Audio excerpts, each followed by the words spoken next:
मुख्य सचिव आनंद वर्धन ने शनिवार को केदार धाम पहुंचकर आगामी चारधाम यात्रा की तैयारी और व्यवस्थाओं का स्थलीय निरीक्षण किया।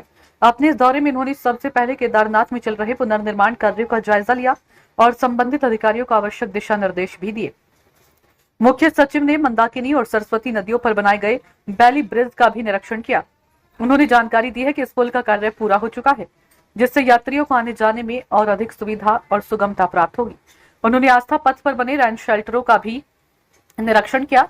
इस दौरान उन्होंने कहा कि यात्रियों की सुविधा के लिए रेन शेल्टरों में LED साइनेज लगाए जाने चाहिए, ताकि यात्रियों को यह स्पष्ट जानकारी मिल सके कि शौचालय, मेडिकल सहायता और अन्य जरूरी सुविधाएं किस स्थान पर उपलब्ध है।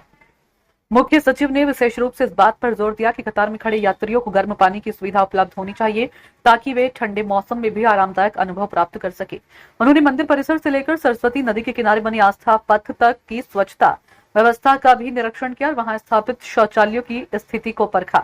इसके साथ ही उन्होंने गढ़वाल मंडल विकास निगम के अधिकारियों को निर्देश दिए कि यात्रा मार्ग में बने सभी कॉटेजों की मरम्मत समय पर पूरी की जाए और उनकी साफ सफाई व्यवस्था सुनिश्चित की जाए। निरीक्षण के दौरान मुख्य सचिव ने रुद्र पॉइंट और घोड़ा पड़ाव का भी निरीक्षण किया। इन स्थलों पर उन्होंने यात्रियों की भीड़ प्रबंधन, पेयजल, चिकित्सा, विश्राम और सफाई व्यवस्था की समीक्षा की।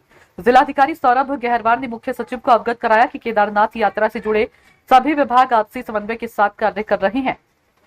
यात्रा मार्ग से लेकर धाम क्षेत्र तक सभी जरूरी व्यवस्थाएं समय पर पूरी कर ली गई हैं। जो कुछ शेष कार्य हैं उन्हें भी यात्रा प्रारंभ होने से पूर्व पूर्ण कर लिया जाएगा। ये केदारनाथ धाम में लोकल प्रशासन और सभी अधिकारी और एजेंसीज ने काफ़ी तैयारी कर ली है कपाट खुलने के पहले, लेकिन अभी हमारे पास कुछ दिन बचे हैं, उसमें स्पीड से काम कर रहे हैं ये लोग और कपाट खुलने के पहले सभी व्यवस्था सुनिश्चित कर ली जाएगी। कुछ अभी लॉन्ग टर्म कार्य बचे हुए हैं, उन्हें भी डायरेक्शन दिया गया कि उसको शीघ्र से शीघ्र पूरा करें। मेन हमारा फोकस जो तीर्थयात्री आता है, हमारे सभी कार्यों के केंद्र बिंदु में तीर्थयात्री रहते हैं और उन्हीं की सुविधाओं के लिए सारे कार्य किए जाते हैं।